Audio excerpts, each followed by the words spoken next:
Calling all detectives.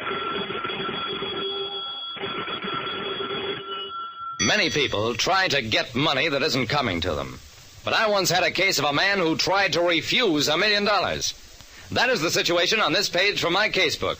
The casebook of Jerry Browning, private detective.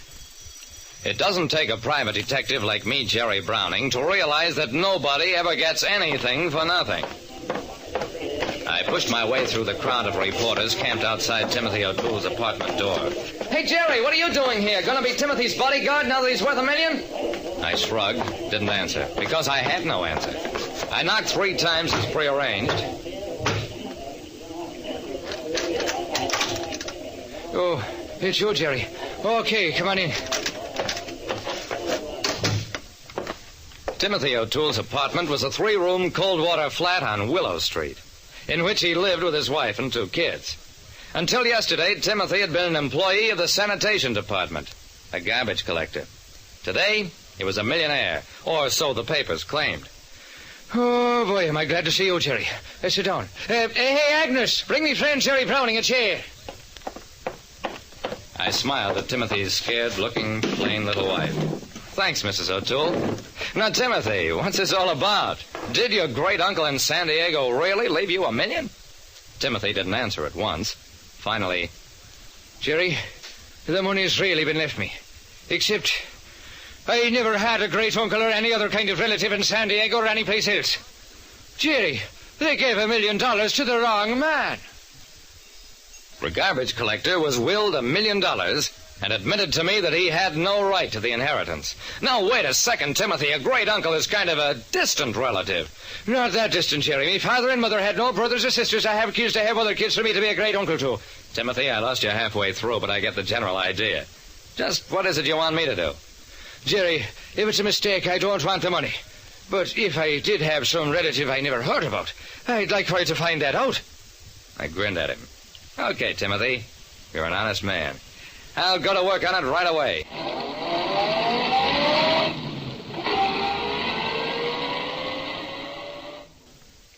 At the legal offices of Jenkins, Rafferty, Greystock, and McComb, the senior partner told me, "The inheritance is from Patrick McCarran, Mr. O'Toole's great-uncle on the maternal side, and it's fully in order.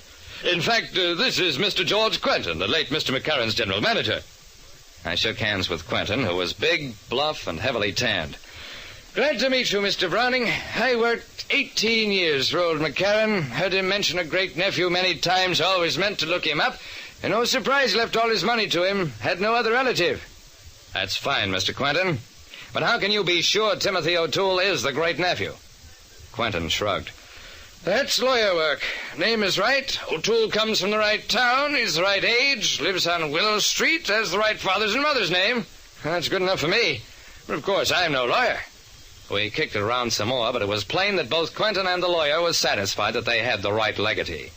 The law firm was reputable, the $1 million was real, so... Okay, gentlemen, I guess Timothy O'Toole is just a lucky man.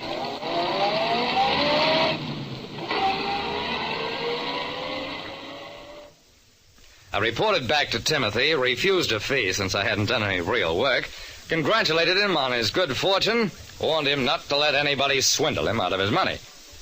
It was all I could do without a full-scale investigation, and by now Timothy obviously was beginning to enjoy his wealth. That's all there was to it. Except that about 6 months later, another case took me to California.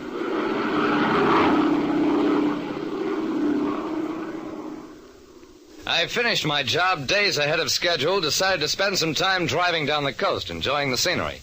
That's how I happened to be in a small town north of San Diego, where I picked up the news that a millionaire had recently purchased a mansion. His name was Timothy O'Toole.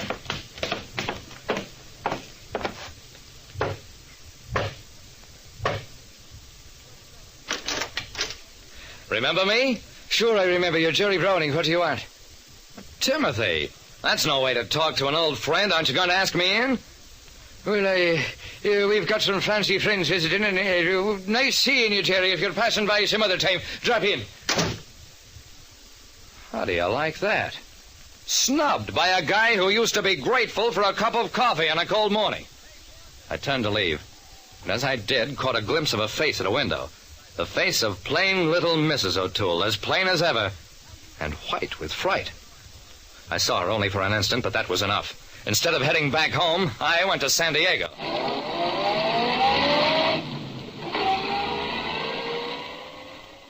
In San Diego, everybody knew about Patrick McCarran. He'd started with a lunch counter, expanded over the years to one of the largest chains of drive-in restaurants in the state. His death had been abrupt, a heart attack brought on by acute indigestion. The assistant district attorney wasn't happy with me. Mr. Browning, you can't expect us to exhume a body on suspicion such as you've recounted. Mr. O'Toole and his general manager, Quentin, will fight such a request, and, well, frankly, I can't say I'd blame him.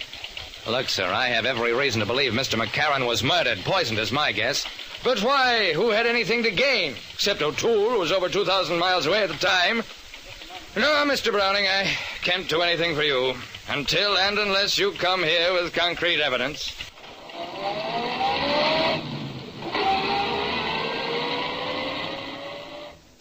I spent the next day watching the O'Toole mansion. Quentin went in and out several times, but neither O'Toole nor his wife ventured outside the grounds. What were they afraid of? They had the money. Nobody could take it away from them. Or could it be taken away? I went back to San Diego, registered at a hotel, and then made some phone calls home. All I wanted to find out was, did George Quentin ever have an opportunity to meet Timothy O'Toole before McCarran had died? I got the answer fast.